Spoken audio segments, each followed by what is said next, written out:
Hello and welcome to another episode of the Human Guinea Pig Project.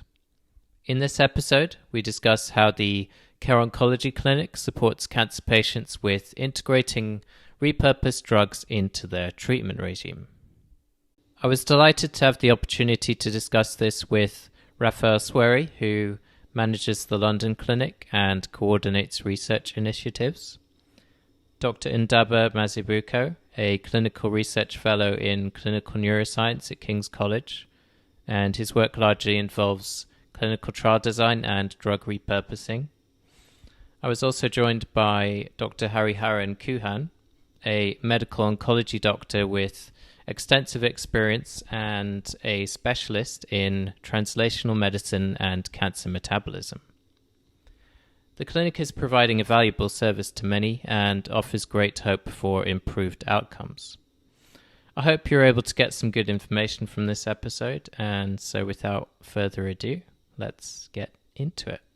So if you'd just like to introduce yourselves and what you do.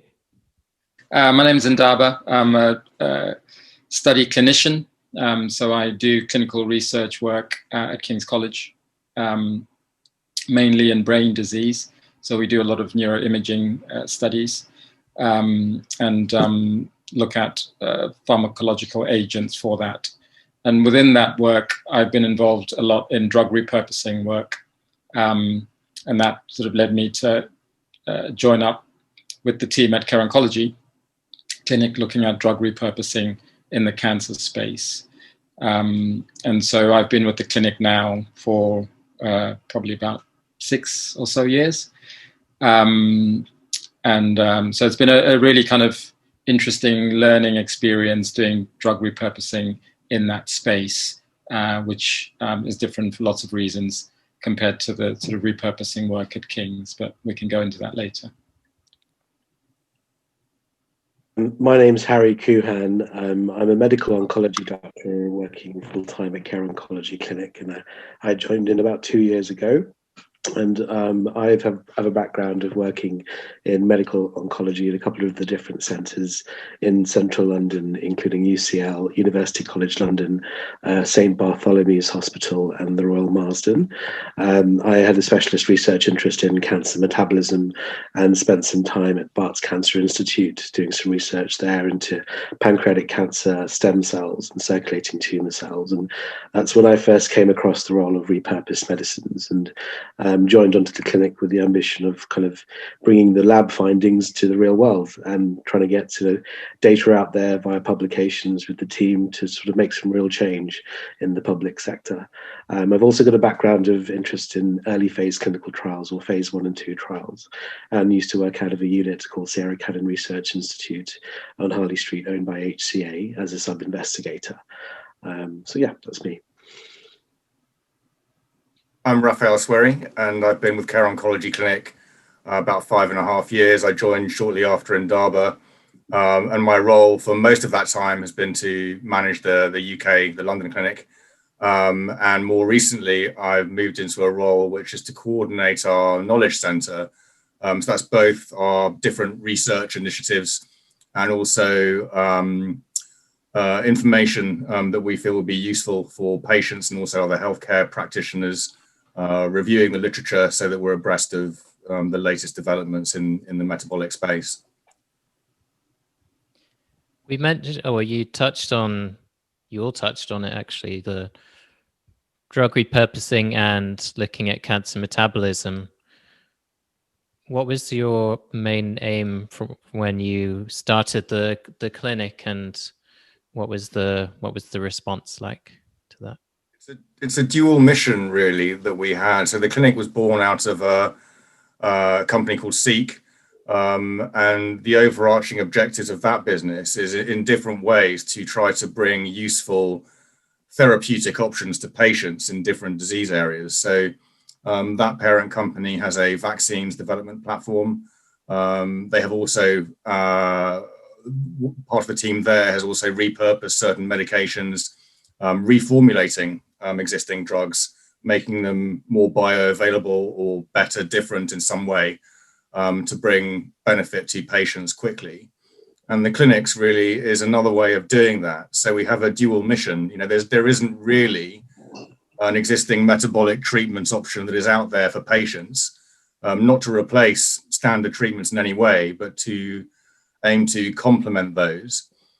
So what we wanted to do was to harness the scientific expertise within the business, and marry that up with expert clinicians, and then deliver this option to patients in the here and now so that people can benefit, but with an accent on safety, so to do that in the safest way possible.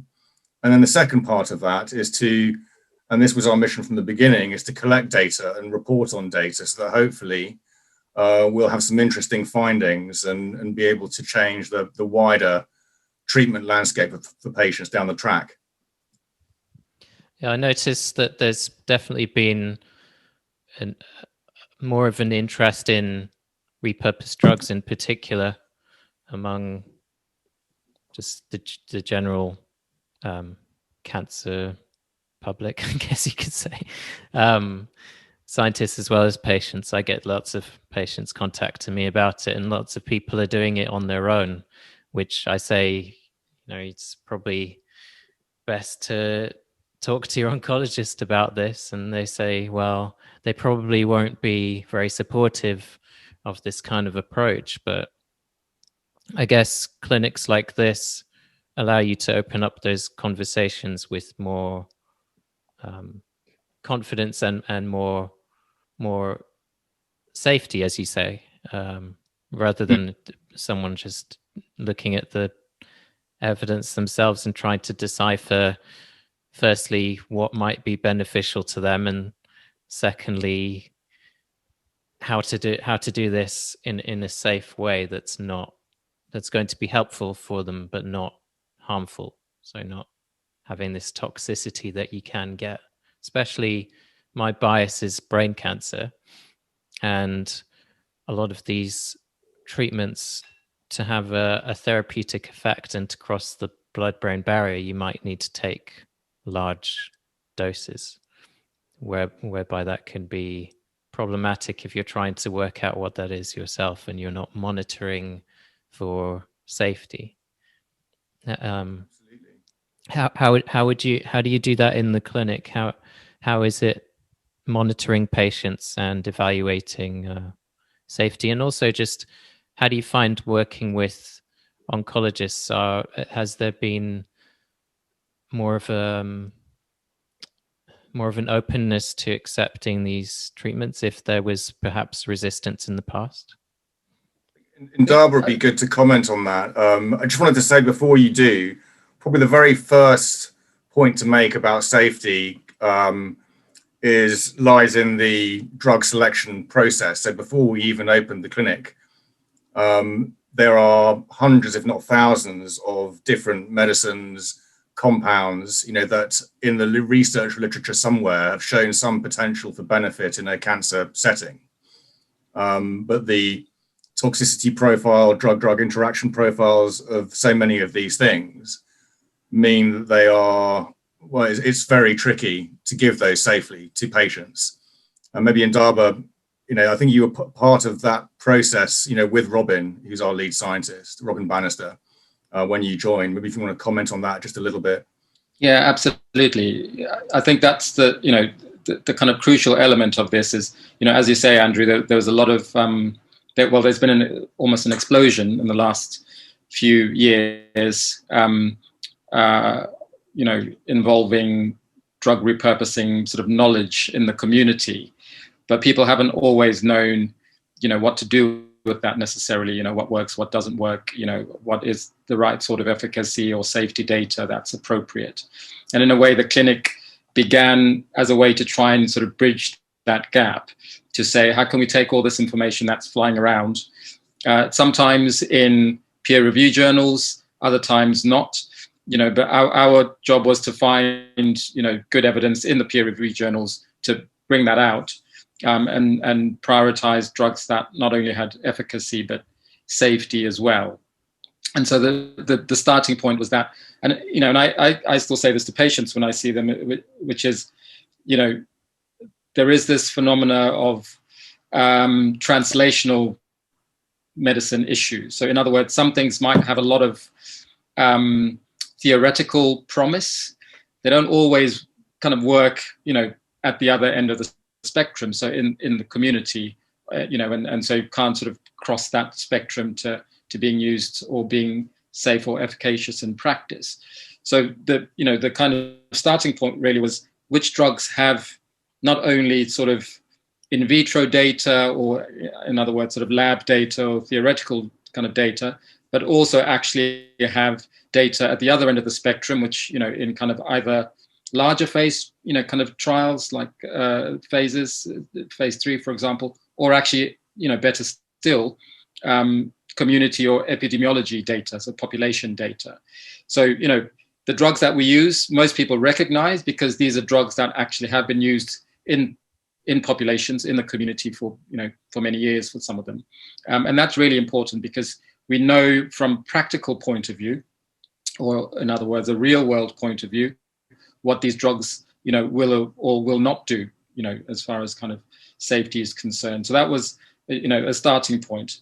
But sort of moving on from that, we made sure that the clinic was very responsive. So, we, I guess maybe, certainly in the early days, there were smaller numbers of patients. So, we could be more responsive to that. As the numbers have grown, the clinic and the oversight team and efficiency of that has grown as well.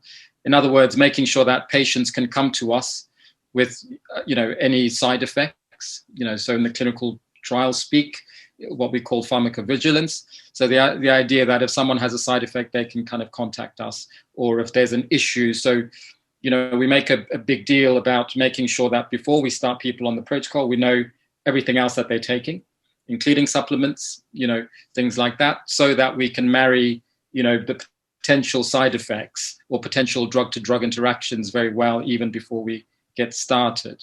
So it's very much about, firstly, kind of knowing what is the good evidence base for these things, and then kind of with the individuals, making sure that we tailor it to their own safety as well. Yeah, that's a vitally important aspect of it. Have you seen more recently a renewed interest on repurposed drugs for cancer, as we've had, we're in the midst of a pandemic with COVID, and there appears to have been a renewed interest in repurposed drugs for that. Do you see a spillover on the cancer side for this? Certainly, yeah. There are more questions around repurposed medicines, and I think tying into the fact that we're kind of in this era of information, where you can inform yourselves, whether it's a patient or a loved one of a patient.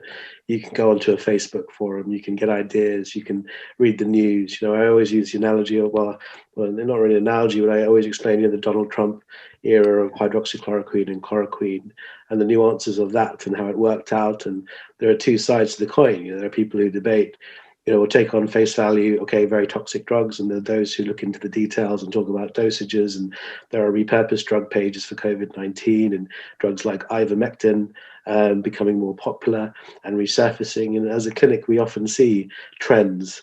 There's a sort of a hot topic drug for every month, which kind of triggers us to go back to the roots and the data and look into things in greater detail.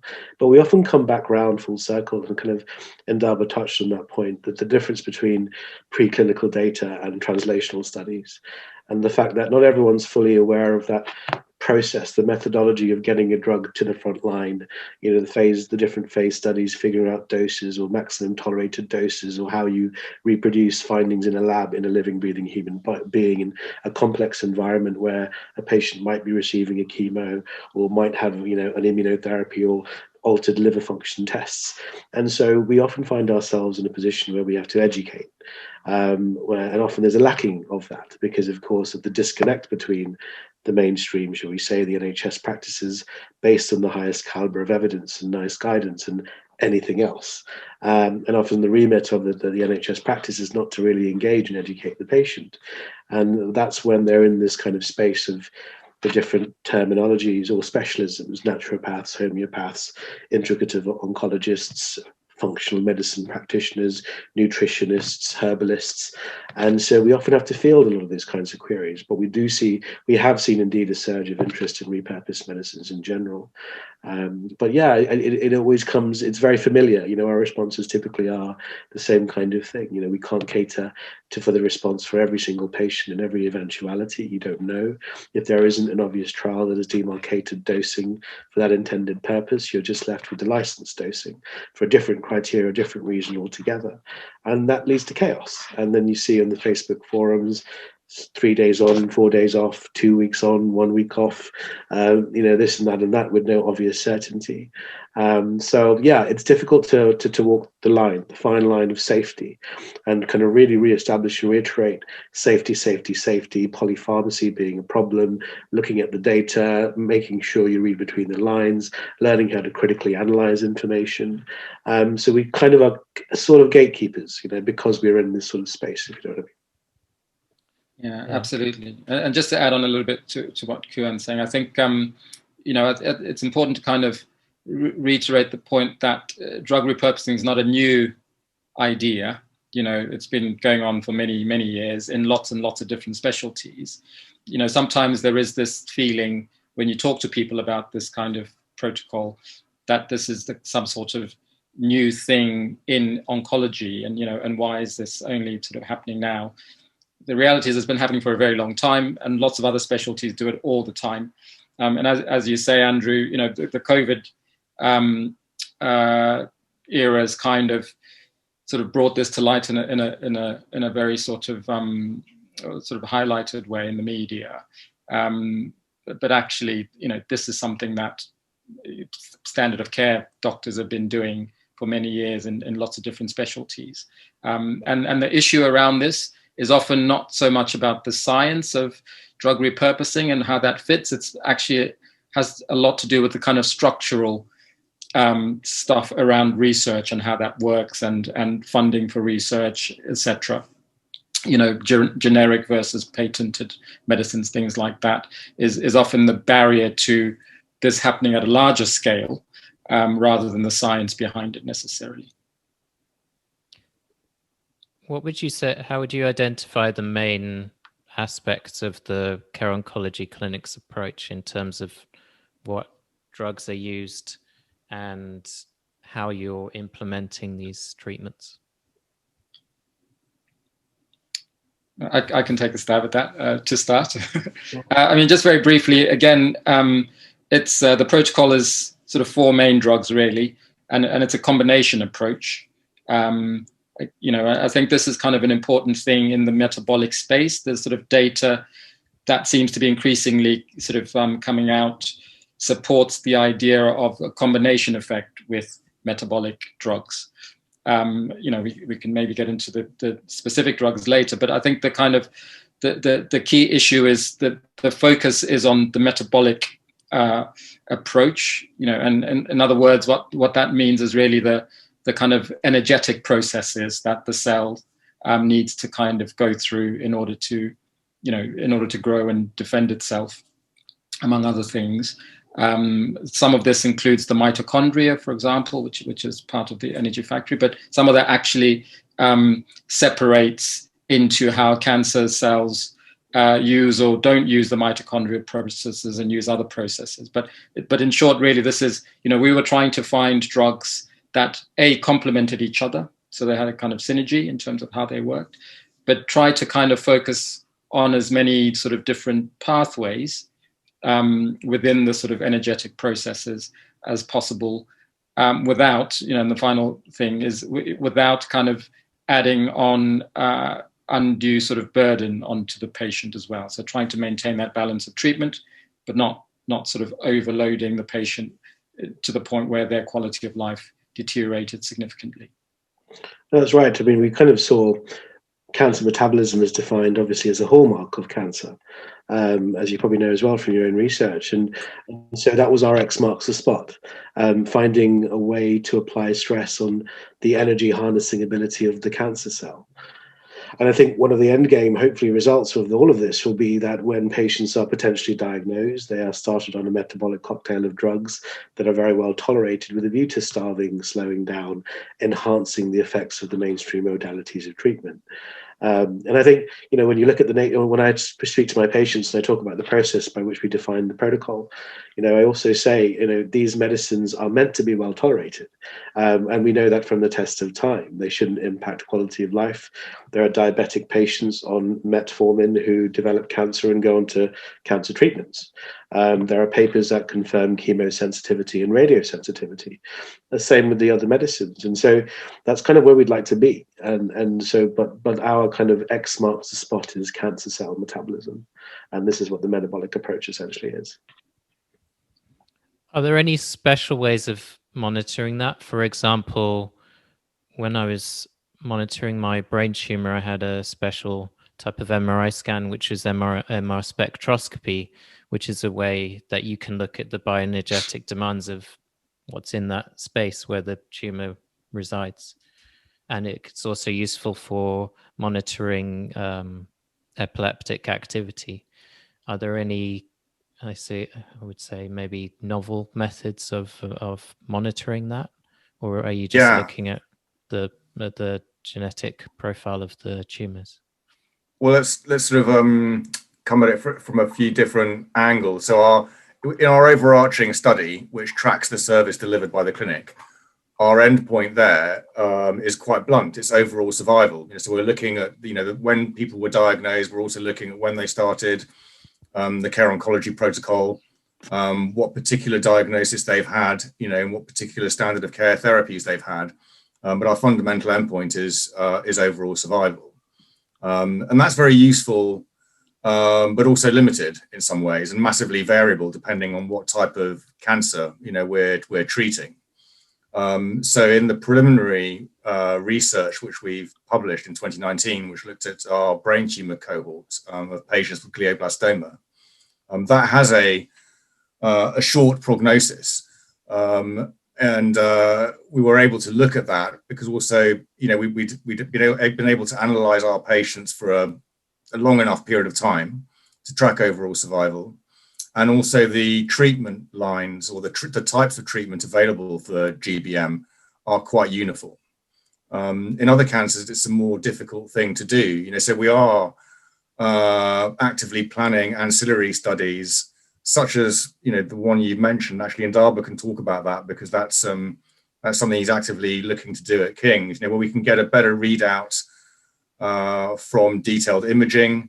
Potentially also blood biomarker studies. But Indaba, if you want to come in. Absolutely. So, as you say, Andrew, sort of MR spectroscopy is often used to kind of tease out some of the kind of metabolic chemicals that sort of change depending on whether cells are growing quickly, cells are dying, and they have sort of metabolites which are released accordingly in different bits of the brain, either in and around the tumor itself, sometimes kind of remotely as a kind of response to that.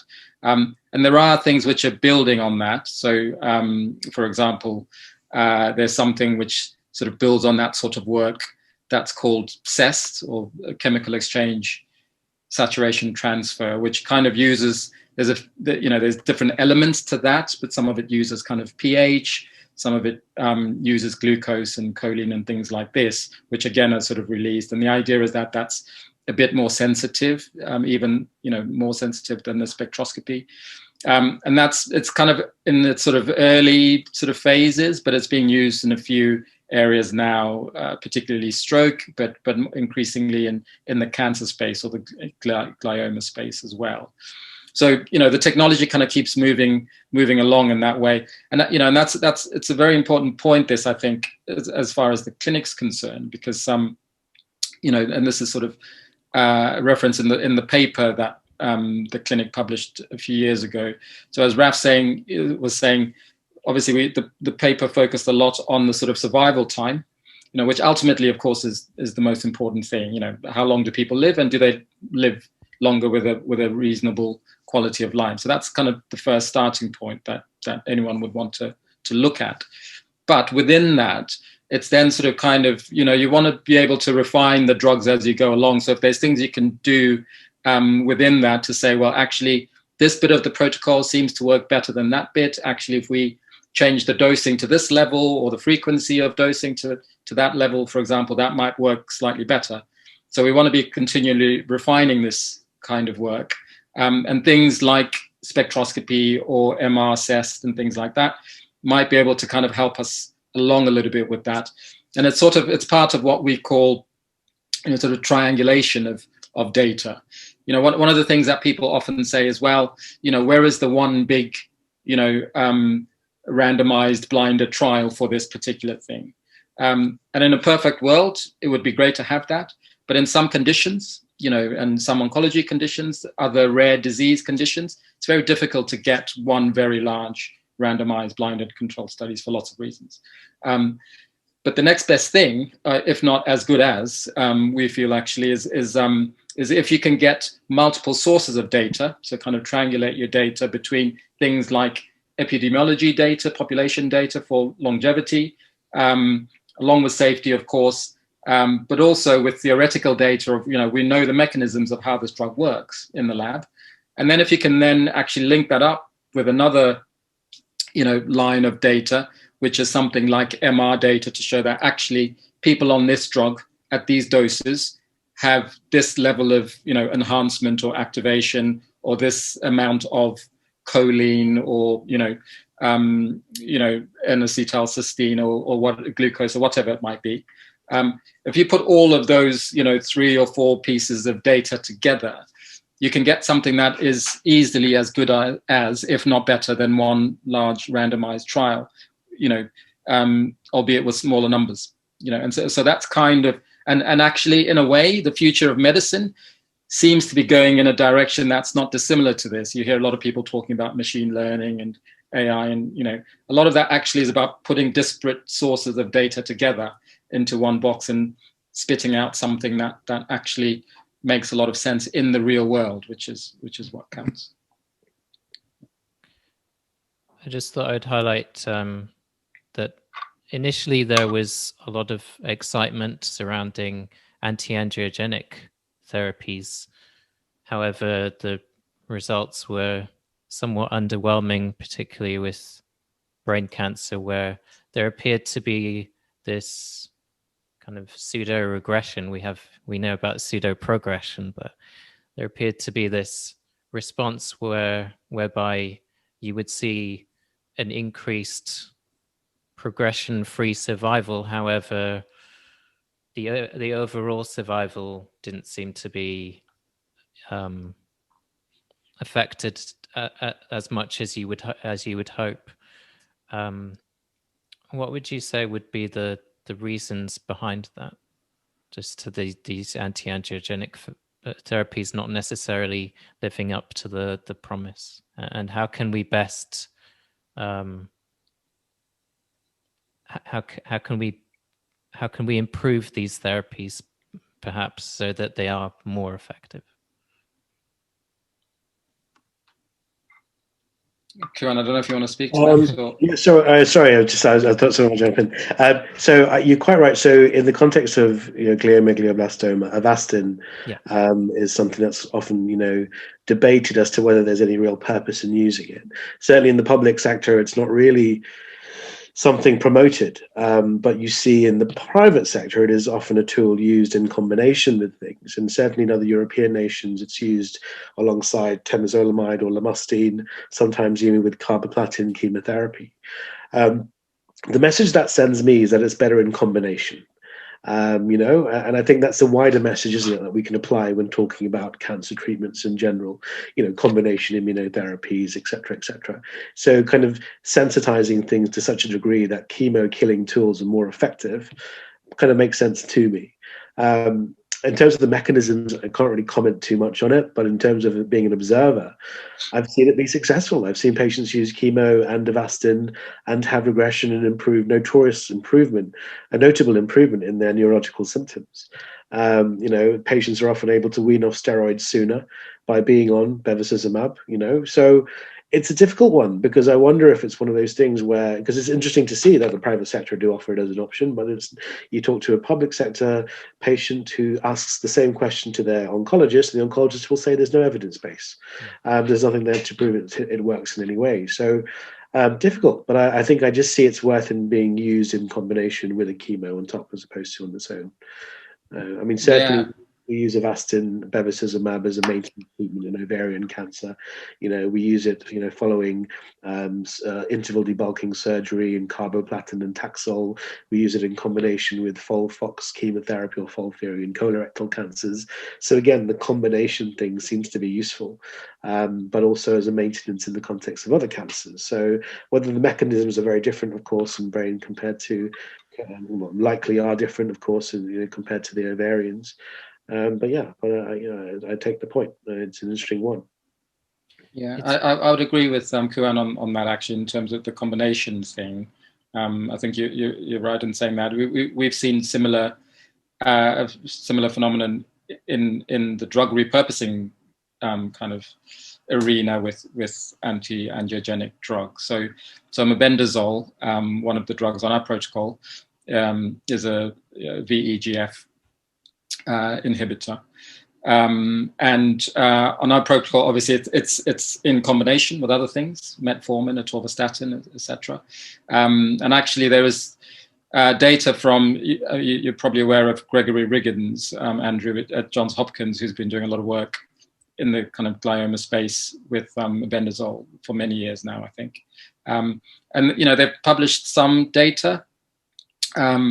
And some of it has been encouraging, but it's kind of, and again, it might not be a sort of one-to-one comparison, but sort of just a kind of rough look at the data. Their outcomes don't appear quite as robust as what we've been seeing when the mebendazole is in combination with other things, even at much lower doses, interestingly. I think they've just recently published again this last year some work, which, so so the drug works, even in isolation. So it's not to say that it doesn't work, but certainly it seems to be helped by things alongside it. So I agree with Kuan, and for drugs like Avastin, etc. I think there is this element that they do something, but on their own, it's not quite enough to kind of move the needle along as much as one would like. Yeah, I think that's a fundamental principle, certainly for us, is that what we do is designed to complement standard of care treatment.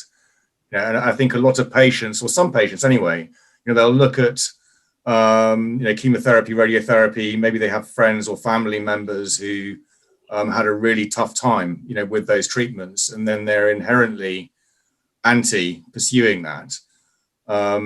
And what we always try to do is to point them towards, or steer them towards, the evidence that exists for their particular type of cancer and where they may be at that particular point in time. Because, as Ndaba and Kuan have said, the agents that we use, they have an effect. And actually, in the Riggins paper from Hopkins, in order to have that effect, be able to delineate one, they've had to prescribe at very high doses. Which then causes a problem in terms of translating that to the clinic, because if you're doing that, there may be toxicities, organ function disruption, which therefore interrupt the standard of care treatment, and then there are repercussions from that. So from our point of view, it's really, and I think Kuhan, maybe you could talk a little bit about this in a minute, but it's really important to always have an eye on that and think about what adjustments we might need to make dynamically as we treat a patient over time. When their blood results get disrupted or when their treatment changes. I think you've noticed that quite a bit, haven't you, Ku, with drugs like PARP inhibitors in breast cancer? Yeah, exactly that. I mean, just having an awareness of all the different targeted treatments and the emergence of new therapies and immunotherapies, there's a significant side effect profile with those treatments alone. And so even applying a protocol that is, I always say, not very much of a stretch of the imagination, i.e. medicines commonly used by GPs for a long time, you have to be careful. It's unacceptable to apply drugs and dosing in such a way that there's a risk or a great risk of upsetting the liver, which could have a knock-on effect to the metabolism of another drug, whether it's a PARP inhibitor or, a tyrosine kinase inhibitor, and affect that regular cyclical application of the mainstream modality of treatment. So this is why it's about, it always comes down to education again. You kind of have to inform patients of these important things. And I think most human patients are aware instinctively that it's a bad idea to just apply many things at the same time at high doses and hope for the best. No one wants to do that, but sometimes patients are in desperate situations. But if you talk to them and you explain, this is the rationale behind it, we start at the lowest possible doses. We increase them ever so slowly whilst monitoring your blood results. We provide a kind of a troubleshooting service. We're accessible within 24 hours, responsive to emails, phone-in service, an early review after first starting the treatment within 2 months. With this framework in place, we can avoid unfortunate errors or issues or interactions that you just simply can't cater for in advance. But that's always stressed as being one of the most important things. And if you're on an NHS treatment, a mainstream modality of treatment, that's a priority, okay? Because we need that killing tool to be functioning and well in your body, to tolerate it well, and for you to be well, to be eating and drinking, to be healthy, to not feel nauseous, to not have diarrhea, to be able to benefit from the effects of the metabolic approach alongside adjunctively. And so that's why we all stress, and we all tell our patients, we obsess over liver. Liver function is so important. Temozolomide can randomly cause liver function to go off. So can some of the anti-seizure medicines. Not commonly, but it can occur. And then if you have 3 or 4 different drugs that are broken down by the liver all at the same time, and a patient with maybe a genetic polymorphism that doesn't break down, a drug as well as it normally might in the rest of the population, you've got yourself trouble. So we have to be careful with the dosing, and that's why we've got a very clear dosing strategy, taking into account all of the individual elements a patient might be taking. We ask for lists of their medications, their supplements, their clinic letters. So it's a very informed process. We don't take it very lightly, but then, you have to cater for any kind of, as many eventualities as possible, hence the kind of framework for safety and monitoring afterwards and following them up. Yeah, it's good you mentioned liver function and potential toxicity, because I know that lots of patients are interested in cannabinoids, for example, and there's been shown that, yes, there can be a lot of potential with this kind of, these compounds, however you want to have them as therapies. There can be a lot of potential clinically, but then there can also be this toxicity if you're taking large amounts. What's your kind of experience with cannabinoid therapies or cannabis-based therapies, and effectiveness maybe for symptoms or potential for the effects on the disease states, so CBD versus the toxicity? Sorry, Andrew. CBD products, CBD-THC, different ratios, etc. Very, very common amongst the cancer patients in this day and age. You don't see much of it in the news. I always used to say you see horrible stories of children with terrible, neurological conditions and seizures who require CBD, but in the real world, such a significant proportion of patients are aware of its potential use and benefit. And it's a shame that there's a lack of guidance. Not many of us are aware of how to prescribe it or the safety implications, and often the go-to for most mainstream oncologists is fear about the liver function. The concern about the high dosing leading to issues in the liver.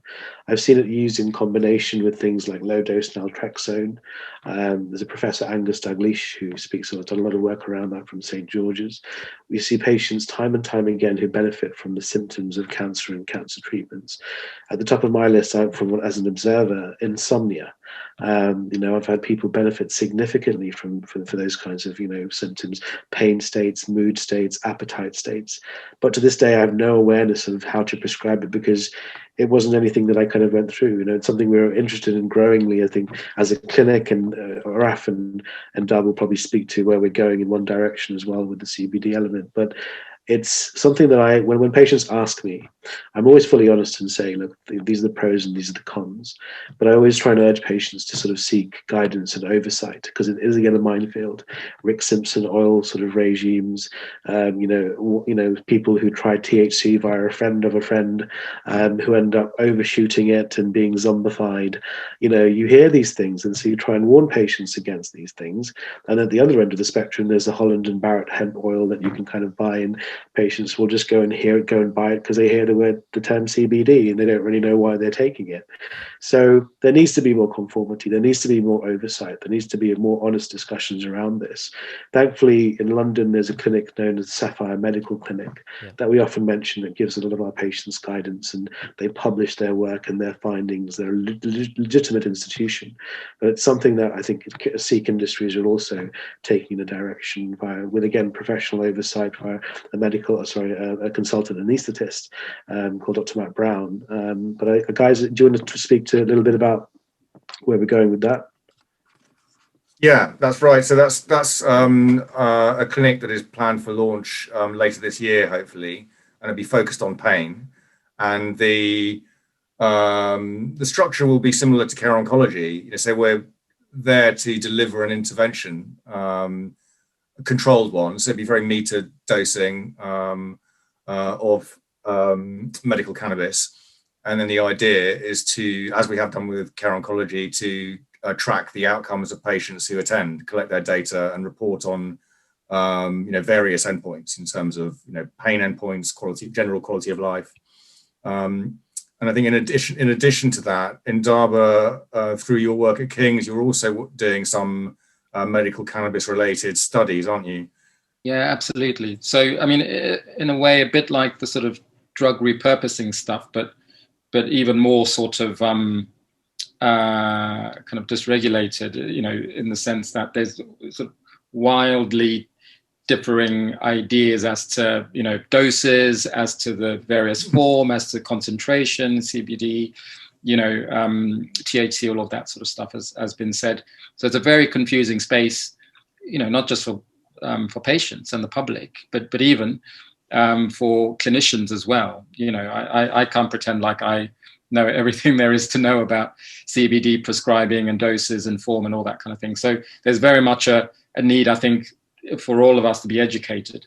And part of it actually is also that, the data hasn't got to the point where there is, one uniformly sort of agreed upon form and, dose regimen for, there might be a couple of, neurological syndromes where that might be sort of just about agreed upon.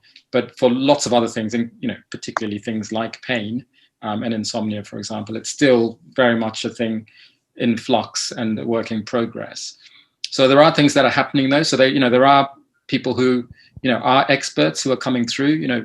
Kuan mentioned Dr. Matt Brown at the Marsden, anaesthetist there, who is starting to kind of, do a lot of work formulating things in a standardized way that people can kind of understand and implement. But yes, there is work happening at King's as well to measure, what's called sort of PK efficacy. So basically working out whether the drug, can get to the tissues well, and do its job well in the target kind of tissue. And CBD is something that is looking useful for lots of things. So, Kuan spoke a lot about things like pain and insomnia, etc. But there are other uses that are being looked at. So in the brain space, for things like psychiatric illnesses, for example, the right sort of CBD preparations, candidates for efficacy. So things like psychosis, for example, there are studies that are happening there. And in fact, the study, the PK study that's happening is kind of in preparation for a psychosis study. And there are various other conditions within sort of the psychological medicine world which are being explored for that. But it's crucial, I think, that the medical world, the scientific world, kind of becomes very clear about the type of CBD formulation that is not only efficacious but safe as well. And hopefully over the next few years, that's going to be sort of streamlined in a way that kind of makes sense for the public and makes sense for patients. At the moment, there's lots of opinions, lots of formulations, over the counter things, as has been mentioned. So there is a real need, and it's starting to happen a little bit, for that to be streamlined in a way that is safe and, scientifically rigorous. You mentioned nutrition briefly before, and we know that cancer cells tend to have many more insulin receptors than normal cells. Are there any specific kinds of diets that are recommended by the clinic, and it may be also any foods that may interact with some of the drugs, or maybe some of the things that people are doing? Just very briefly on the kind of diet thing in general. Again, this is a very large space, and you Andrew are an expert on some of the dietary stuff around this with the ketogenic diet and this kind of thing that you've been doing, for ages, and have done lots of research into it as well, of course.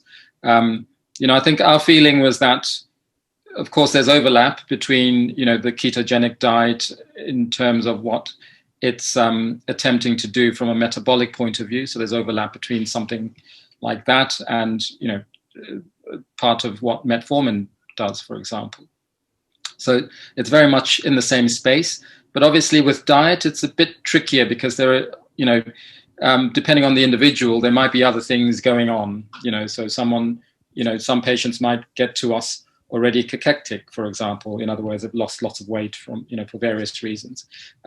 So, we, I think, felt that it would be difficult to sort of endorse or sort of push one very specific form of diet for everyone, because we see lots of different patients.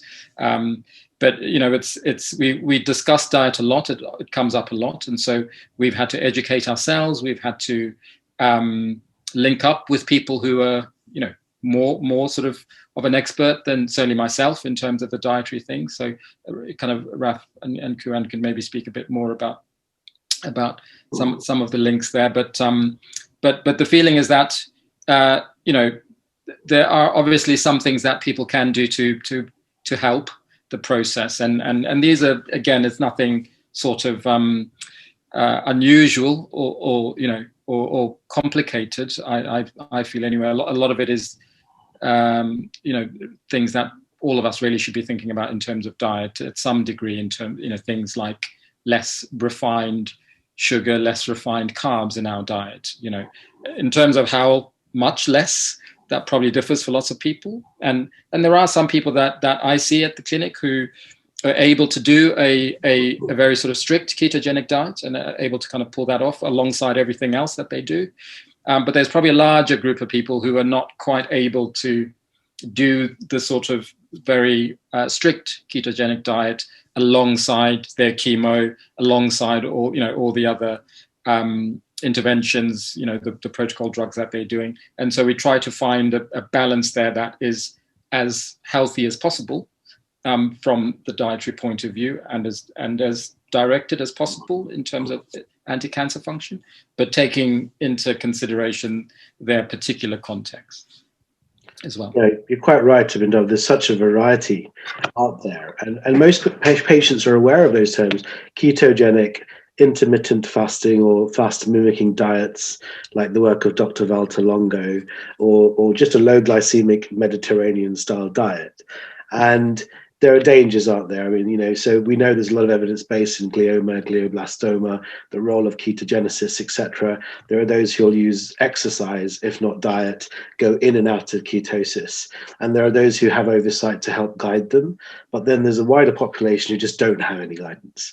And then that's when you have to educate and say, look, this is what you need to prioritize, you know, the basic parameters of health, your weight being stable, your eating and drinking, your energy levels whilst on chemo, whilst on radiotherapy. You know, people often ask about fasting around chemotherapy, and then again, there are pros and cons to that. There's different advice out there, and you know, you don't really tell a patient who's never had chemo before, go into a fast, you know, before, you know, for 48 hours before your chemo. You have to acclimatize to the situation, get to know what your tolerance ability is, read around this more, please get oversight, because our knowledge base is relatively limited because we're not nutritionists. And so I think it's again about education. It's about saying, like, we understand. Don't feel pressured. Don't feel you have to do this. You need to inform yourself. You need to know about your own specific situation. And sometimes it's easy to start with just a low glycemic index diet, careful about the refined sugars, organic foods, lack of processed foods. Because I always say to patients, there are certain things maybe in your hands that you can control, and there are things that you can't. If you had a heart attack, you'd look at the stress in your life, you'd look at cardiovascular health and exercise, and you look at what you're eating. And that's probably applicable to all disorders. And if we think metabolic disorder is the underpinning issue in a lot of disease, it makes sense. So you hit a crossroads, and you can take a look at that, and you can have a look at, you know, making some changes. Other terms fly around, the rainbow diet. There's lots of information out there, you know, but I always just stress that one size doesn't fit all. So you just have to figure out what's applicable to you in your current situation. Read. If you want guidance, there are cancer nutritionists out there whose opinions often differ to the dietitians in the NHS, as most patients are fully aware. But it's just not a very simple thing. And it's obviously, from our remit, it's better to advise and educate and be understanding, but not kind of apply or say or stress that they have to do one thing in particular.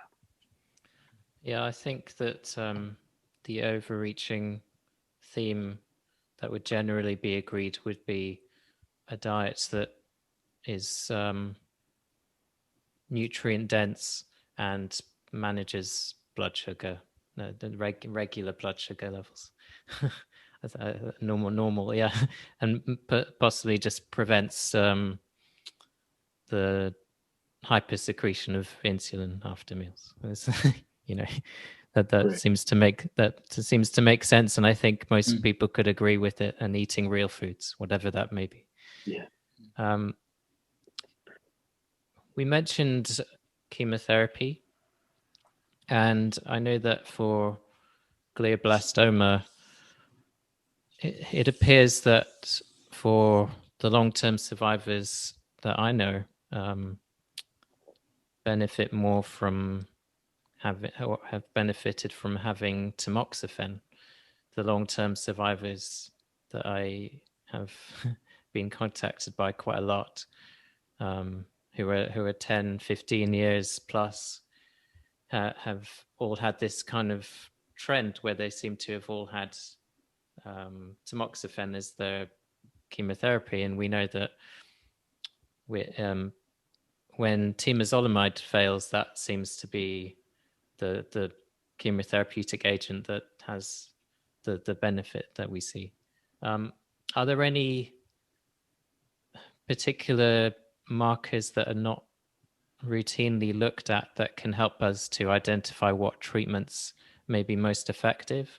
I often advise or recommend people to look at the histopathology report for their tumor and to have a copy of that, because that can be very useful for dictating what treatments may be most beneficial for those people.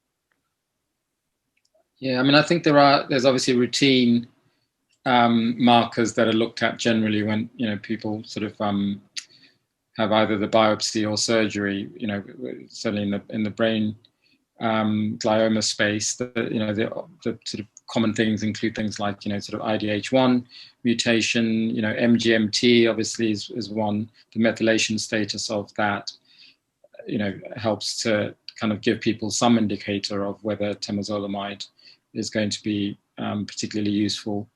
or not so useful in that space. I think the sort of marker space is one that's constantly kind of growing. There's never a sort of, well, we've got all the markers now, and so you could sort of sort of keep expanding that, of course.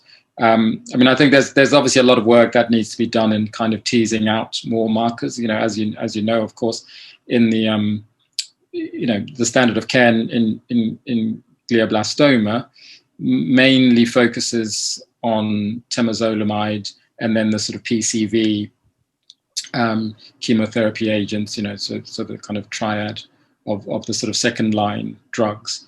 And occasionally people might sort of look at other sort of markers which are less common, but it's not something that's sort of routinely done. And I think again, the numbers of people that have sort of looked to broader drug bases for treating something like a glioma is still relatively small, in terms of the numbers that get offered anything other than the kind of first and second line standard of care. So there's obviously a lot more work that needs to kind of go into that work. But and again, some of this is about where people get seen. So if you're at a center that has the capacity or the expertise to do, a lot more sort of refined sort of marker work, biomarker work, or genetic, kind of mutation work, then obviously you can get those things. But unfortunately for a lot of people, the capacity isn't there, certainly in the public space, to kind of do lots of extra things like that. But a little bit like the kind of drug repurposing thing, it's something that obviously I think hopefully needs to be incorporated more in the standard of care space to kind of get people thinking wider about what's possible. But as far as I can see, it's not the data isn't quite there yet for lots of genetic markers or other biomarkers and associated treatments to make much of this. So you have the centers that kind of do lots of genetic testing, the sort of 23andMe and other things that kind of will do a lot of those.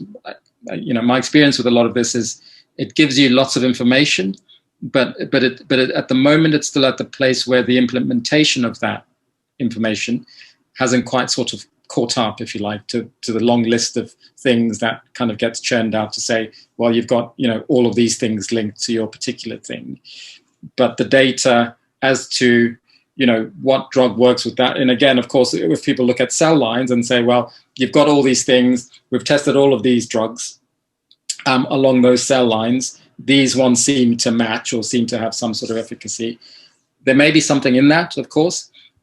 But again, going back to the beginning, we're talking about the translational stuff, that doesn't always play out that way in the individual.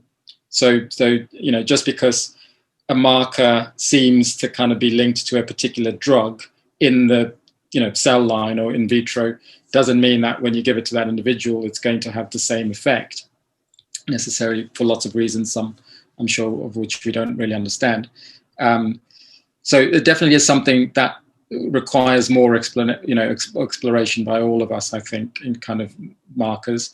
But finding a way again to do these studies in the individual in a meaningful way, so that get some real data from this.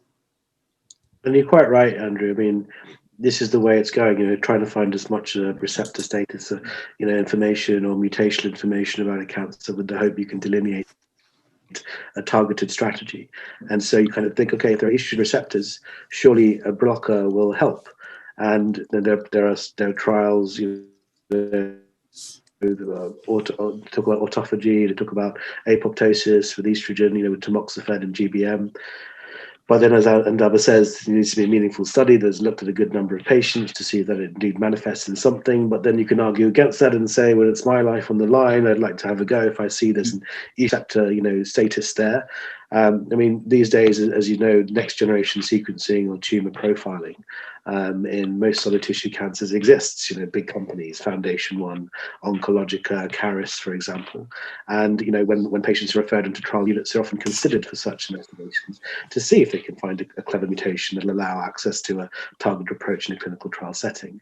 But still, you've got that process of the phase 1, 2, 3, 4 to get to a place where you can meaningfully change, you know, the paradigm and get access for patients. And that's a very sluggish process. So it's an age-old adage. It's the same thing as, just as Adamo was saying, you can find relevant information, a couple of studies, maybe small number studies that show potential benefit, but the discussion will always say we need larger number studies, or we need to do it in a different format. And that's obviously where, you know, the kind of issue moving forward. But yeah, I think it's really sensible to always ask your patients to look at the histology, look at the report, ask for an explanation, ask the consultant, what does this mean? What does this MGMT thing mean? What does that mean? Often, sometimes it can not be a great discussion because it talks about sensitivity to temozolomide. But in the wider scheme of things, it's good in this age of patients trying to be more informed and more aware of their own disease. For sure. Yeah, absolutely. And actually, to Kuhan's point as well, you know, we do spend, you know, at least I find, you know, I spend some time in the consultations with patients actually talking them through their standard of care treatment as well, you know, because of course that's, you know, very important also to make sure that they understand what's happening with their standard of care, but also the sort of studies and trials that are happening within the sort of NHS kind of world. As well, and you know, and hopefully most of them will have that information already through the oncology service. But it's just kind of, you know, making sure that they're aware of these things. And you know, obviously, there's a lot of talk about immunotherapy, for example. You know, and kind of people hear these terms thrown out, and you know, not quite sure what it means for them. So, kind of pointing them to the right people to say, well, there's this particular immunotherapy trial that's happening in this particular hospital setting or not, or make sure you ask your oncologist about this and, you know, how this applies to you or whether this applies to you, for example. I think that's a very important point. A lot of people aren't aware of the clinical trials that may be available to them, and they have to go on virtualtrials.org or clinicaltrials.gov to try and work around this maybe not so user-friendly platform to attempt to work out, just for a start, work out what all this data actually means, and then try and, you know, just try and make sense of it and see if that could benefit them and if they even fit into the inclusion criteria, and if they maybe have to travel to these different countries to have it. I think it would be good to have more communication directly with that rather than trying to navigate these maybe difficult to navigate areas that patients aren't as educated as maybe we are about that. So how do we overcome that? That's my question. So it's you're quite right, and this is the issue. It astounded me when I was working in clinical trials, this lack of information. You know, the fact that there are some oncologists out there who don't proactively refer their patients for clinical trials, who are very used to prescribing the set protocols, and the patient has to do the research, look up clinicaltrials.gov, come in with a printout, ask for a referral. And only then the consultant will do it, maybe, if you're lucky. And so this lack of communication. And so again, as part of our consults, and Darbha touched on it, we often have to say, well, please do ask for a 2-line referral to a couple of trial units and centres of excellence, the Marsden Trials team, Sarah Cannon Research Institute in Harley Street, the Christie in Manchester, a local centre of excellence. And they run different trials. So there are pipeline studies sometimes due to open. To most GBM patients, having worked in London, I mentioned Dr. Paul Mulholland.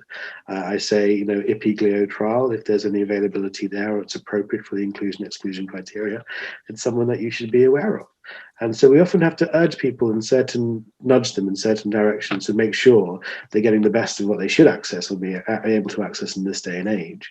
But it's crazy. It's, you think, I think there is the guidance from the Public Health England, which says at any point of progression, a patient should be considered for a clinical trial. Mm-hmm. How are they supposed to do that if they're in a court, if they're not getting the information in the consultation with the consultant? And it's not necessarily the consultant's fault, because the system it's packed. The clinics are busy. They have to get through all of these patients in clinic, keep them safe, check bloods, order scans, do dictations, running behind, and there isn't the system in place to help them be as good as they should think they would want to be, and surely would be.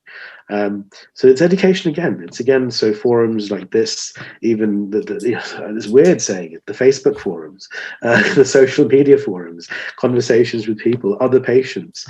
That's how people learn. Even coming our way, it still astounds me to this day. I people come to Care Oncology having heard about us from a book. So it's just very, very strange. And how do we get around it? I think it's got to be something that happens, a change in the public sector. It has to be some system change there, whereby, and I know there are a lot of teams I've worked with who have made it a thing. There's an academic oncologist who's involved with trials, typically in each of the tumor types, and they will urge patients to be referred or considered for trials, especially in the central London institutions. But I suspect it's different in the DGHs, in the wider kind of schemes of things. But yeah, I think it's a very difficult one. It just has to be forums, discussions, education, anyway, any format possible to try and get the message out there. And certainly that's what we, again, pride ourselves by always doing. For us, and I think you asked us a question about how oncologists in the very beginning, kind of what a relationship and interaction is with them. We haven't had many, surprisingly. I was kind of surprised, in being honest with you, when I came on board. I think it's because academic oncologists, when they hear about the protocol, they see the information provided, they do their own evidence-based literature reviews, understand why. They understand why. They understand that statins and metformin are very common medicines in their cancer population. We use doxycycline as an antibiotic alongside chemo in chemotherapy regimens all the time in bowel cancer to fend off, for example, skin rashes caused by cetuximab, a monoclonal antibody. Albendazole is a bit strange, but it's a pediatric medicine, and there's evidence base behind it, and we published our results of safety, already. So when people delve into it, and doctors delve into it, they understand why, they see why, and most of them on a human level, as long as they're aware there's no risk of interaction, and that we are professional and we carry ourselves professionally, and we ensure our patients aren't running away from a mainstream treatment without good reason, and we urge and we have difficult conversations, but also educate and be supportive, then it leads to a really healthy relationship and more of an understanding, where you then hear a patient say to you, oh, actually my consultant has got a few patients who are under the Care Oncology Clinic and they don't have any concerns. So it's a patient by patient thing, it's a kind of a slow process, but you build up slowly, and by adhering to an appropriate standard where you do engage, you're not trying to take people away from the mainstream treatments, you're trying to educate, support them, urge them to have a discussion with their oncologist, run things by their oncologist, talk about supplements with their chemo pharmacist, do things in the right way, then it only leads to kind of a positive outcome, and the strengthening of that relationship. Yeah, absolutely. And on the point, about oncologists, I think sometimes also that there's the tendency to sort of think that, from the public's point of view, that there's sort of metabolic drugs over here, and then there's like non-metabolic drugs over here, which are the standard of care ones. But in reality, these drugs are all actually part of standard of care for something, really. So that, they're not unusual in that sense. So once oncologists know the detail of what these drugs are, I think they get it. And in fact, even in the oncology space, metformin, for example, has been sort of brought in, if you like, into a kind of, at least a standard of care trial setting. So Cancer Research UK has done at least one, I think there might be 2 studies that sort of uses metformin as an adjunct as part of a kind of a larger study. So, all oncologists in the NHS in those particular arenas, I think it might have been breast cancer or prostate as well, maybe. Correct me if I'm wrong there, but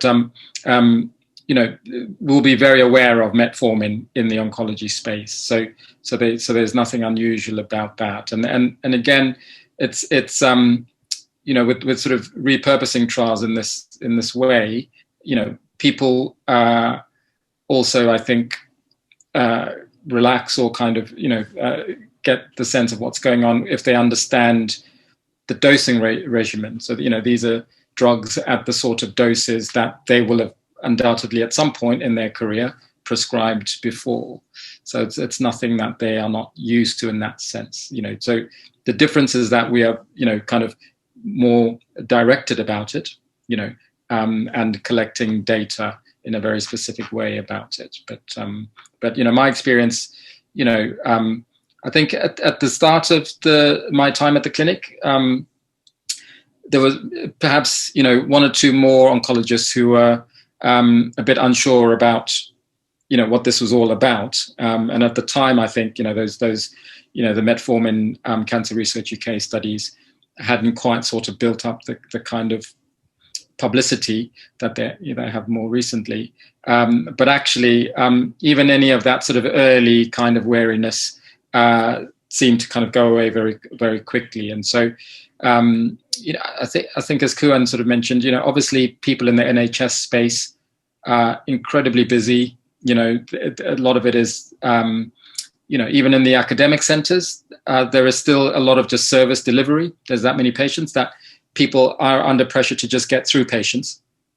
So you can understand how difficult it is for them not only to do their own studies as well, tagged on to that, but then to have extra time again to kind of look at other people's study in a way that's more meaningful than the sort of top line of it.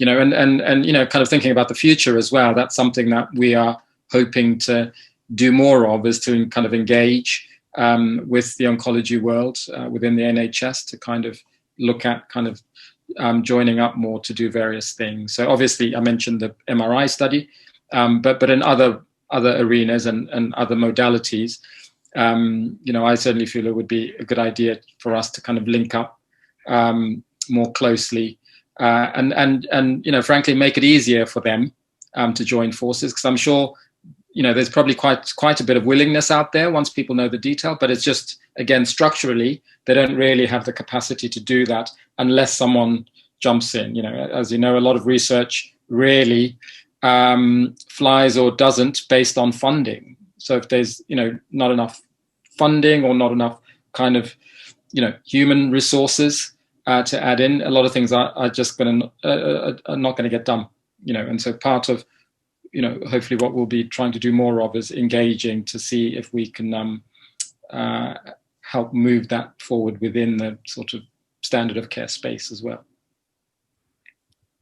You mentioned MRI a few times, and I'm just wondering, I've done a lot of research on the contrast agents used in these MRI scans and the potential for retention and how this can be cumulative and can potentially cause a number of detrimental physiological effects over the course of time. Have you ever thought about looking at not necessarily gadolinium, but that's the main contrast agent used for head and neck cancers and perhaps other conditions as well? Have you considered looking into or monitoring contrast agent retention? I haven't specifically looked into that. I mean, my understanding, and so certainly from what I've seen, kind of doing studies at King's, is that for most people in the sort of usual frequency at which you'd be doing scanning for people, whether that's sort of 3 monthly or 6 monthly type, it doesn't seem to be a significant problem as far as I'm aware for individuals. Obviously, that takes into context other things going on in terms of organ function. So, with contrast in general, things that have to be looked at, of course, is how quickly can you eliminate those? So kidney function is important, of course, but for certain things, liver again, is important. So making sure that organs are kind of working well from that point of view. But as long as that's the case in the usual kind of frequency, I mean, again, this is, all things in medicine are sort of risk-benefit analysis, aren't they? So there may be some risk associated with that. And so if you were scanning a healthy individual, a quote healthy individual, and there was no indication other than just you having a scan every so often, then obviously you could argue maybe there might be some sort of smaller risk attached to that in the longer term. But in this case, if you're doing the test for a reason that's going to change management for something like a glioma, that's important enough, in my view, to get it done. As long as there's going to be no sort of acute kind of risk if their organs are working fine. So it's not something that I've specifically come across, I have to say, in terms of significant toxicity. But I haven't looked into that specifically, at least in the patient base that I see. And to date, you've collected a large amount of data on a large amount of patients over the years. Are there any, what kind of things, what findings have you noted that are interesting, and anything that perhaps surprised you? Yeah, so I mean, obviously there's been a lot of data collection across lots of different cancer, disciplines. The published paper was GBM focused, really, so it was quite specific in that setting. And I think Raf sort of touched on this to begin with, that the reason that was the sort of first published piece was because of the timelines, essentially. As we know, this is for grade 4 glioma or glioblastoma patients, where the timelines, unfortunately, for that patient group, are very sort of dire. And also there's something about the uniformity, the relative uniformity of that group. So obviously, if you're looking at a patient population like breast cancer, for example, there's lots of individual kind of differences there in terms of, hormonal receptor, positivity or not. And, there's probably a wider range of genetic mutational columns as well that you've got to consider in a way that's not quite as a big an issue in the GBM space. So, we analyzed data for 95 patients in this particular sample. Obviously, since then, we've added sort of more numbers to that, and there's a kind of round of reviewing of that data. But the data that sort of peer review published at this point is that 95. And again, just to kind of give a quick sort of top line, I think the first thing to say is the safety, because that was the thing that kind of people, would have been nervous about, to say, well, if you're giving these sort of 4 drugs together, how do you know that there's not going to be, we know that each one of them on their own is fine, but are you not going to get issues between the 4 and other people taking chemotherapy, etc. And the top line is that actually most, overwhelmingly most of that 95, 85% tolerated the drugs without side effects really significantly at all. And the kind of remaining 15%, there was sort of various reasons for that. Some of them might have had a few side effects to stop. Others had a few sort of clinical contraindications with other things that there might have been at the time. So again, there was no sort of severe, adverse event either. There were kind of smaller reasons, but that they had to kind of pause. But in terms of the kind of the top line data, so this is sort of comparative to European sort of cancer community data and UK cancer community data, with the timelines that most people sort of are kind of aware of, So for example, within that group, at least at the time, the sort of median survival was in the realms of sort of 14, 0.8, that kind of sort of median survival data. And in the group that we measured, that median survival went from the sort of 14.8 kind of margin to sort of 27.1. That sort of so almost a kind of doubling of survival time. And again, I think the sort of the important point here isn't necessarily about these drugs have some sort of spectacular doubling survival time on their own. I think the key factor here, again, to come back to the point that's been made by a few people already, is the combination effect here. So so these are people who had not only the protocol, the Care Oncology protocol with those 4 drugs, but actually also had standard of care surgery, with mostly kind of good excision margins, etc. Standard of care radiotherapy, the so-called kind of STOOP protocol, radiotherapy, chemotherapy, sort of concomitant, plus the 6-month adjunct chemotherapy as well. So it's a combination of all those factors. And my view on this as well is, to be honest, you could probably add in that a lot of those patients were eating well, relatively. So you've got to factor in things like that. I'm sure that is, a factor that is relevant in the context of this, and all of those things are relevant. So if there's a story that comes out of this, really, is that standard of care, a metabolic protocol that's kind of well curated in terms of its combination and dose, but also people kind of just looking after themselves as well, exercise, eating well, that kind of thing also. Are there any other interesting patterns that you see with that? For example, patients may incidentally be on certain drugs that might complement these therapies and have some kind of additive or synergistic effect. For example, after I was diagnosed, I was on sodium valproate, which is an anti-epileptic drug, but it has this mechanism. As one of its mechanisms, it can be act as an HDAC inhibitor, which a lot of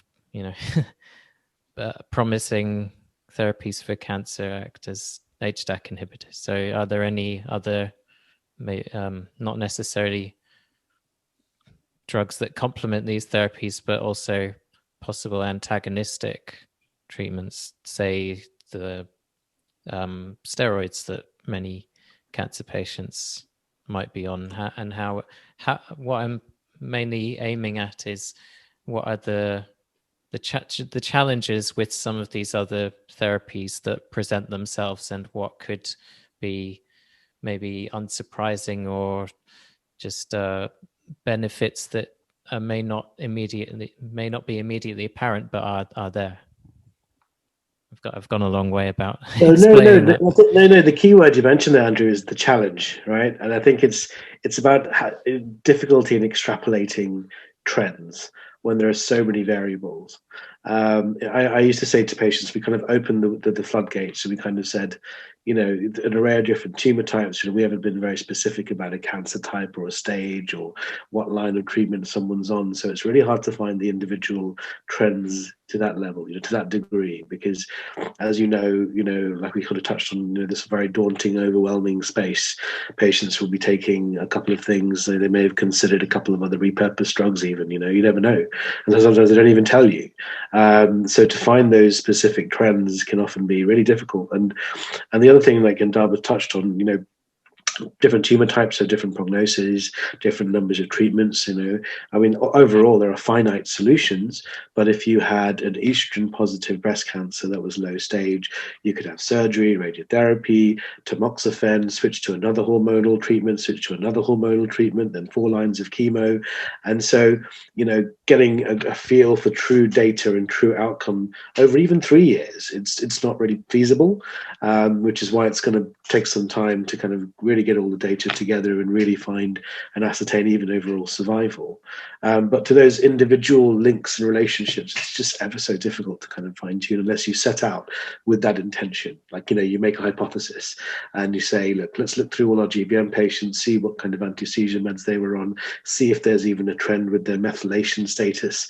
And unless you set out with that specific directive or intention, it's very difficult to kind of, to kind of get urge out or tweak out those trends, And you need big numbers. Can you hear me again? You need Yeah, big numbers. Yeah.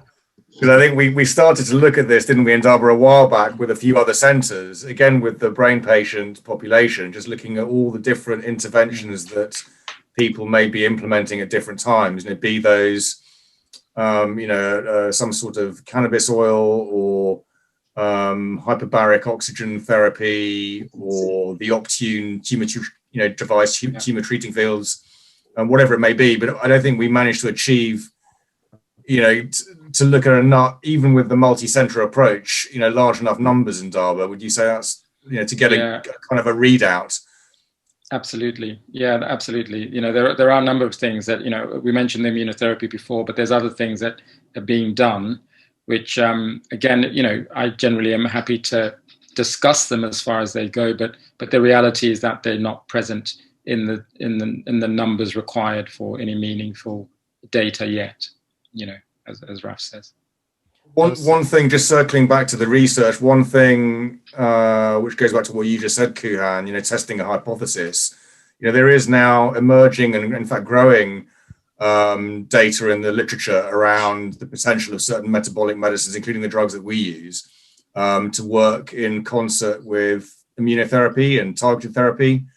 So kind of building on all that type of literature you see going back a decade for chemopotentiation and radiotherapy potentiation. So whether those drugs are modulating the tumor microenvironment in some helpful way to allow that immunotherapy to be helpful. Again, it's one of those areas that from the research, it needs a lot of further elucidation, doesn't it? But one thing we're talking to a couple of US foundations about is whether we could do a study along those lines. So patients that would be receiving immunotherapy anyway, have a cohort that would have that alongside some sort of metabolic combination, and then compare, with the immunotherapy on its own group. Yeah, there's a lot of people having the COVID vaccines at the moment. Is there any interaction with certain drugs with that? I know that my father is on blood thinners, and there's a caution for him of having the Pfizer vaccine with that. I don't know how that's going to play out, but maybe he'll have to come off them for a bit while he has the vaccine. But it's just could that even offer a benefit with these treatments, because it's eliciting some kind of T cell response, I guess, as well as just having these antibodies. So could that be beneficial for cancer patients? Obviously, it's going to be more beneficial than contracting COVID, but I'm just curious about this. So just very briefly on that, I think the first thing is to say, obviously, I think the vaccine is, absolutely essential for everyone who can get it. I think that's the first thing to say. And again, vaccines are designed to basically, be applicable to most people. I think there's very few scenarios where, there's obviously in the very, very rare people who have a direct hypersensitivity or kind of allergic reaction, that's not appropriate. But in most other people, to be honest, I think it's a good idea to have the vaccine. And again, particularly in a scenario like this, where we're dealing with a very deadly disease, and a very sort of easily transmissible disease, in a pandemic situation, I think there's very few people who I think should be avoiding it, without a very direct, because again, it's this risk-benefit analysis, as in, there may be that the vaccine might in some, again, I don't think there'd be common cases, might have a very mild interaction with the drug. I think, whatever that is, the risk of getting COVID and the consequences of that, would weigh, very much outweigh, the benefit of getting it would very much outweigh the risk involved with that, to be honest. So there's certainly nothing with the clinic drugs that are relevant there. I'm sure a lot of our patients have had the vaccine already. Obviously, the disease itself is very serious. So there's implications with the disease in terms of, people who are on chemotherapy, for example, and things like that. So there has been, and as you're aware, the media has kind of reported on this a lot of, like extra waiting times, things being deferred in terms of, COVID and oncology. So there hasn't been a happy relationship there.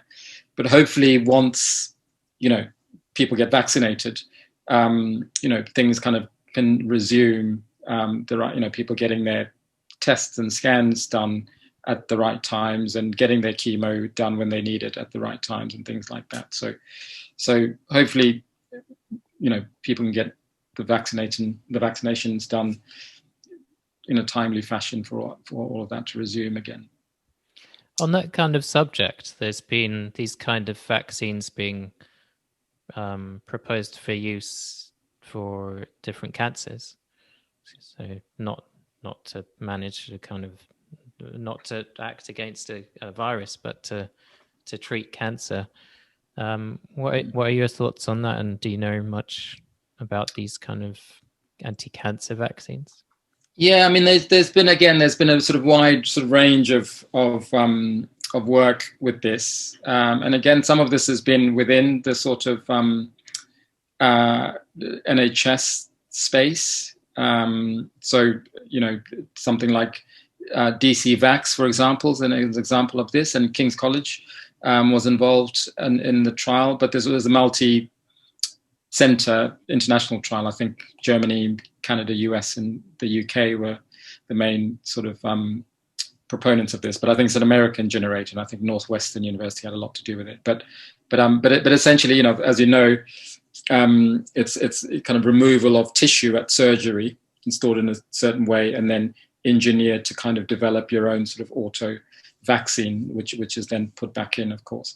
There are other versions of this using other types of sort of viral material as well. The DC Vax trial published some sort of preliminary data a little while ago now, maybe a couple of years ago, which seemed positive. I haven't seen anything since then. So it's obviously, again, it sounds like it's a work in development, but it makes a lot of sense, I think, that, sort of viral stuff has been implicated in kind of cancer development work. There's been some studies in the brain space, for example, as you probably know. People have talked about things like CMV as something that is a kind of sort of pre-morbid either trigger, or there's certainly an association with it there, creating an environment that's favorable. I think, and the data on that is not sort of comprehensive, but there's certainly enough there to suggest there's some kind of association that is worth exploring further. And people have looked at what agents might work. And so there's been people that have sort of looked at things like valganciclovir and acyclovir and things like that over time. So the viral cancer link is certainly one that is, again, growing in sort of our understanding of that.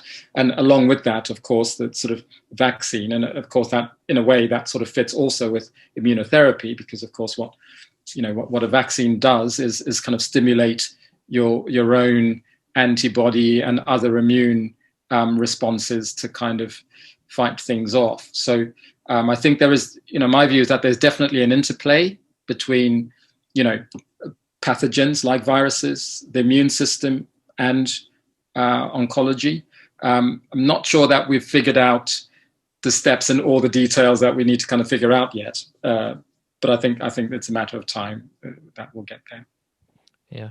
Where do you see all of this going in the future, and your work with the clinic? How do you see that expanding and maybe moving on to more things, looking at more things, and maybe just adding different treatments or adapting the approach in some way as it evolves and you get more data? Raf, do you want to have a go at that? Yeah, I'll have a crack at that. So I think some of the planning that we're working around now is just how we can, well, how we can get more data out from what we already have.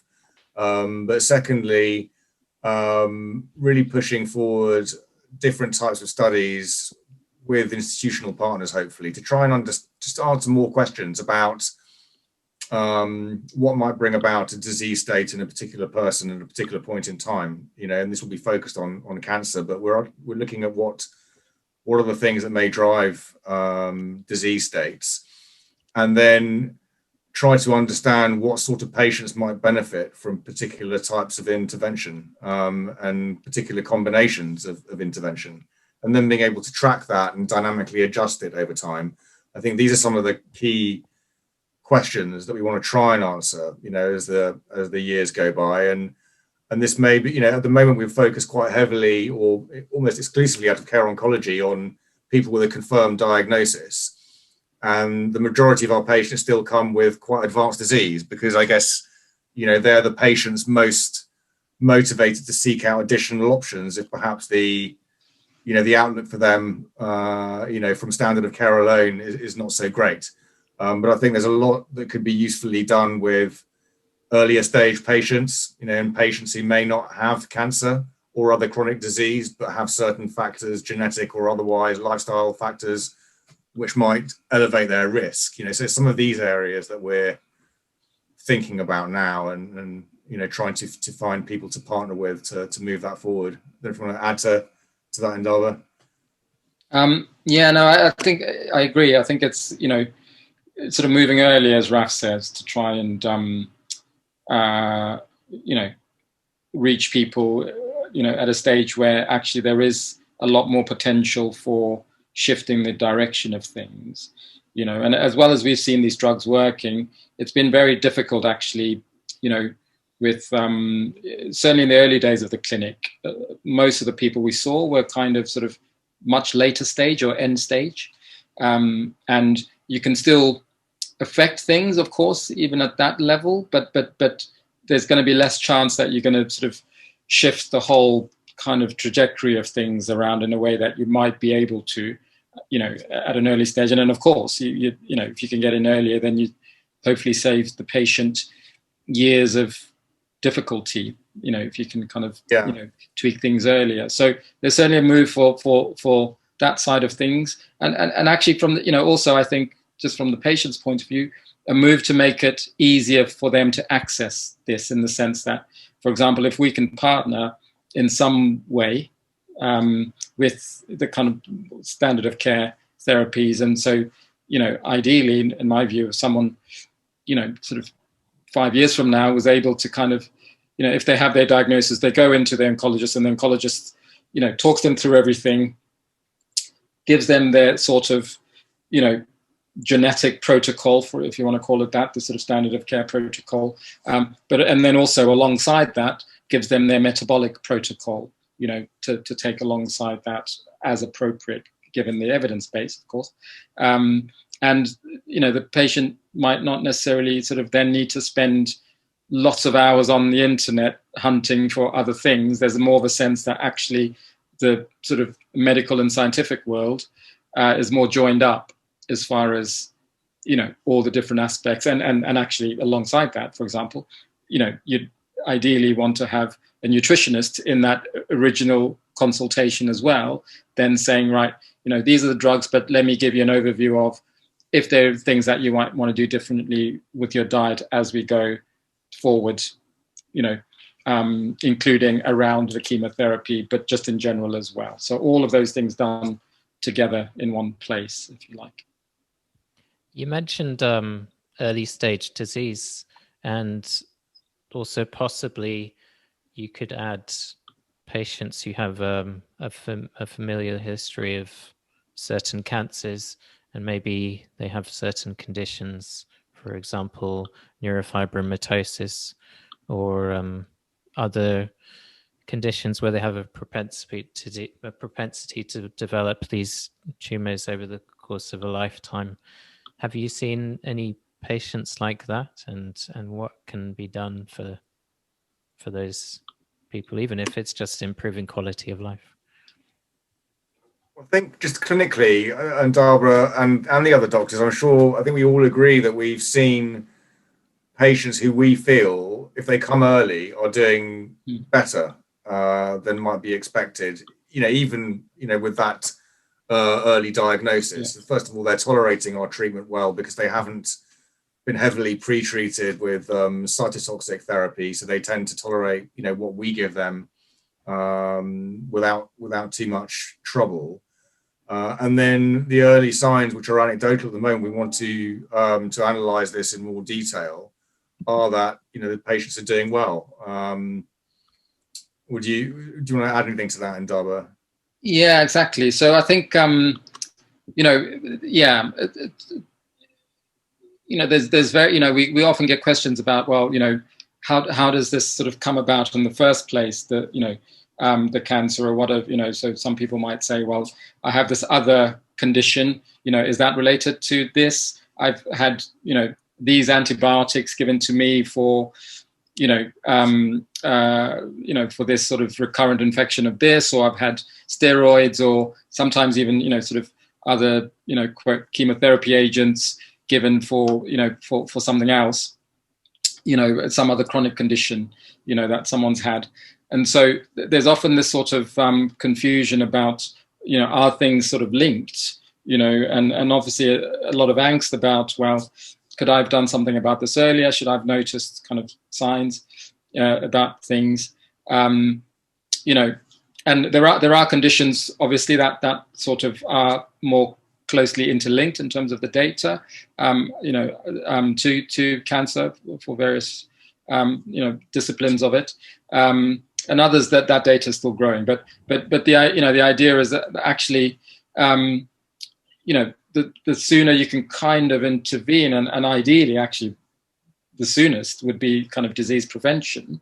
So that would be sort of educating people in some way about, how can we avoid that, that diagnosis happening in the first place. And a lot of the data around metabolic treatments in particular actually does blend into prevention stuff. So for example, one of the big studies that supports statin use in cancer is a very large Danish study that looked at several disciplines of cancer, 13 different lines of the usual more commonly seen cancers. And it had a lot to do with the sort of long-term survival of people that had, lung cancer or breast cancer or prostate cancer, etc. And it was a longitudinal thing, so they actually could follow patients over a kind of 10 to 15 year period. And it's a huge data set. So essentially just about everyone in Denmark over a 10, 15 year period that was on statins. So you can tease out all the confounding factors. But actually a big part of that study that's not talked about as much is the fact that actually they were looking at people leading up to getting diagnosis for cancer as well, and whether being on the statin actually helped that or not. And of course, the answer was yes, it did.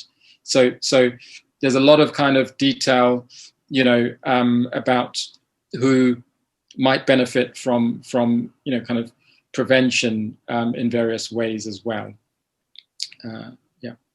I feel as though there are a lot of misconceptions about the use of statins, and just the benefits versus the risks and what they may be beneficial for. So we're talking about cancer prevention and management, but there have been various controversies surrounding them over the years, and it's very difficult for any layperson to really make sense of it all, I suppose. Yeah, it can be, and and part of this actually is the way things are kind of reported in the media. Sometimes doesn't always give the sort of the right context. So I think there was some reasonable reporting around statins, and potentially maybe that being overused in general, in the sense that if you are prescribing a statin to help someone reduce their cholesterol. And if you kind of start with that, before talking about the sort of diet someone should eat and the sort of exercise someone should be doing, you probably are doing it the wrong way around, in the sense that you probably should start with having a better diet first, good exercise. And then if your cholesterol level continues to be high, which in some cases, even if you do all of those things right, there are familial cholesterol conditions, which are reasonably common. So some people might do all the things right and still have a high cholesterol. So that's that person should therefore be on a statin if they're in the right age group, etc. But so I can see why the reporting might have sort of leapt to too many people on statins, before the other steps are taken. If you purely are talking about sort of cardiovascular disease, which is where the original indication for this drug is, of course. But when you're talking about the sort of cancer setting, and of course it goes back to the risk-benefit analysis. So that obviously if someone has a diagnosis of cancer, most of the time, unless it's an incredibly sort of benign form, but most of the time you have there's a significant risk there. Even if it's for a more slow-growing thing. It's very clear that obviously the risk is great enough in that setting that you want an active intervention. Now, the risks of statins include obviously liver impairment, so liver enzymes like AST and ALT can be raised with statins, and there are sort of physical subjective side effects like muscle aching and cramping and things like that can be present. The reality, actually, statistically, if you look at the kind of the published pharmacology around this, is that the rate of people having side effects like that is relatively small. So we're talking in the region of about 10, 15, maybe 20% in particular populations. But what that means, of course, is that you have 85% of people that have no side effects. And it's not 85% of a small number, it's 85% of an incredibly large number. Statins are some of the most commonly used drugs globally, and certainly in Europe and North America. So we're talking about millions and millions of people that are on statins every day. Now, it's worth remembering that most of those people that are on statins for their primary indication, the sort of the high cholesterol, are otherwise very well. So that 85% of millions and millions of people actually don't have an overbearing illness. So they have a very low threshold for reporting, side effects. So if you are well and you take something that gives you a little niggle, you're probably going to mention it. And the reality is that large number of people who take statins every day for many years, a lot of them actually have, no or very little significant side effects. So that's I think the sort of thing to hold on to as the kind of starting point. Now, having said that, obviously part of what we do at the clinic is very sort of careful monitoring. So if there's any sign of issues regarding the liver or just generally sort of aching of muscles, etc., obviously we adjust or occasionally stop if we have to, but it's not something that happens very commonly. So there is this misconception, as you say, with statins, but ultimately these are this is a really important drug in the cancer space for lots of reasons. So it's involved in a couple of different mechanisms, including things like apoptosis.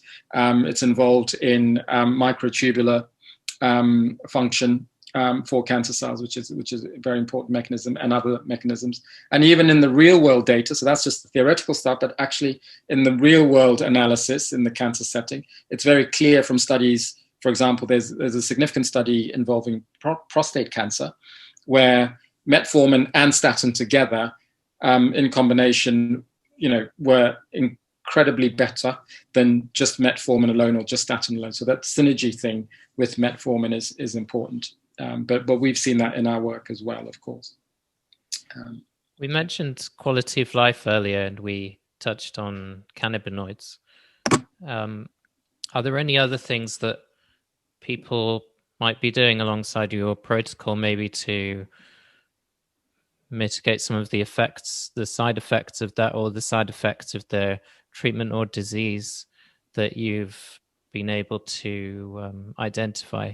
For example, I've had great benefit having magnesium, a bioavailable form that seems to get to the brain very effectively, and also Boswellia serrata and other boswellic acids.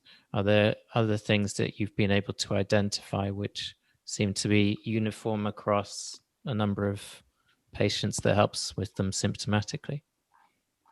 There are a number of things that people are taking, as we've mentioned before. There's a wide range of things. Some of the things you mentioned, and a few others. I think, certainly from my perspective, I'm not sure that the data that we've gathered on this, and we've recorded, obviously, the data of what people are on.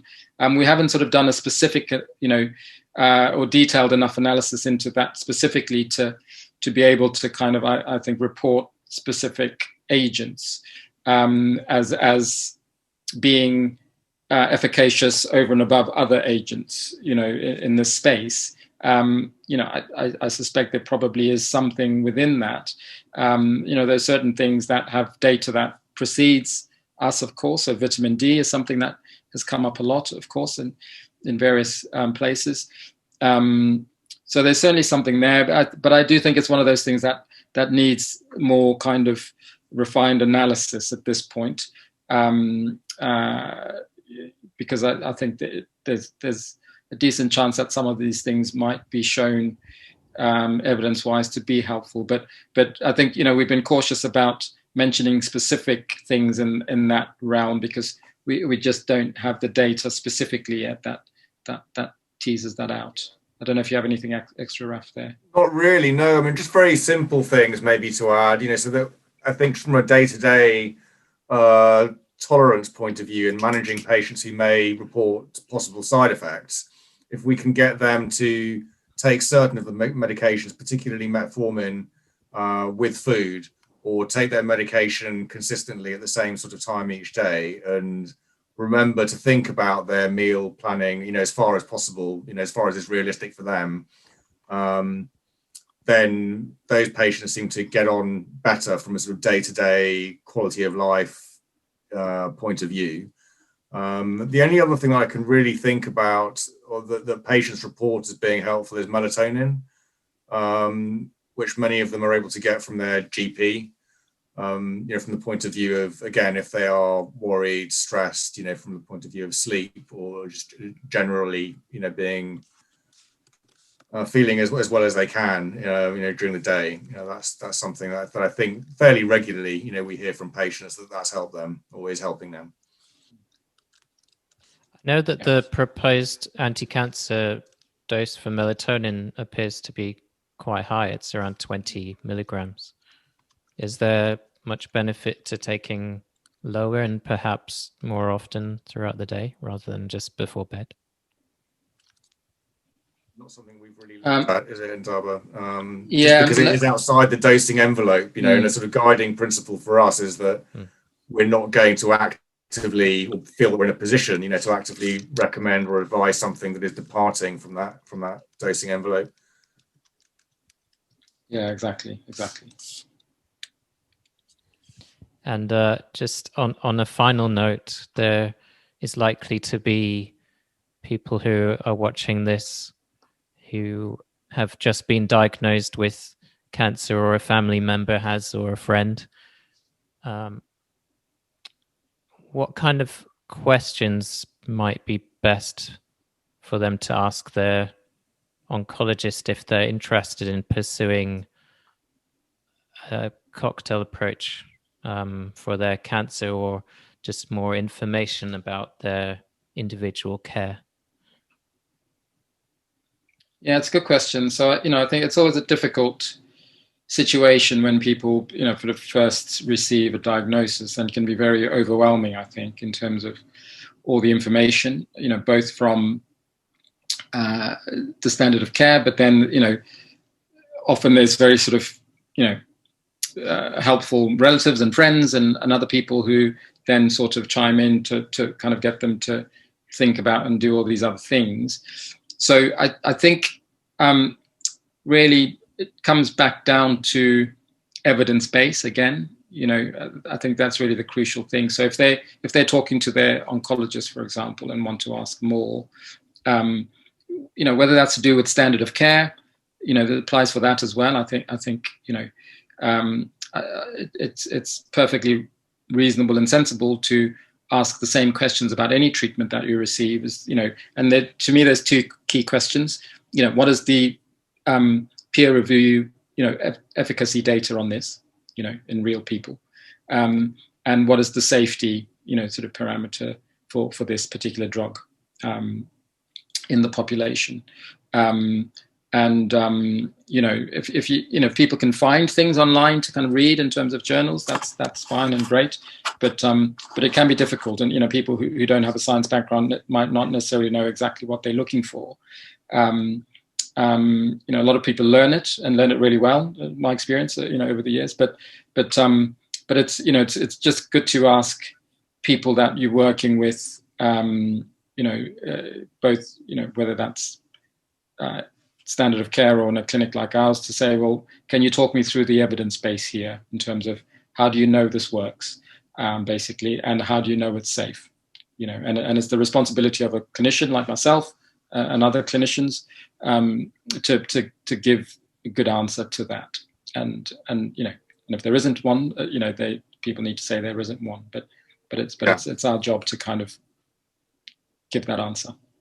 I think, as we said before as well, we're very happy to and want to engage, with patients' oncology teams. So within Scarborough and with the other doctors, if they have specific questions or they just want to talk to us to see who we are, we've organised calls with oncologists, which the patient has joined as well, just so they can run through any queries or clarifications, any concerns they've got about particular medicines. So we're very happy to organise that. And then we also have a bunch of literature review white papers, which discuss the medicines that we use in the context of different types of disease settings and different cancers. So that's stuff that we can share with patients and their healthcare practitioners if they want it. Would I be able to get a link to that, and then I can add it to this? So yeah, it can be easily accessed, because sometimes it's quite hard to find these things. Yeah, absolutely. Of course. Well, I appreciate your time very much, and I'm very thankful to have this opportunity to chat to you about your great work, and I really appreciate what you're doing. So thanks very much for that. Pleasure, and thanks for having us on. Thank you very much for having us on, and for all the work that you do, kind of engaging with the science around this. So thank you. Great. Well, yeah, thanks again. Great. Thanks, Andrew.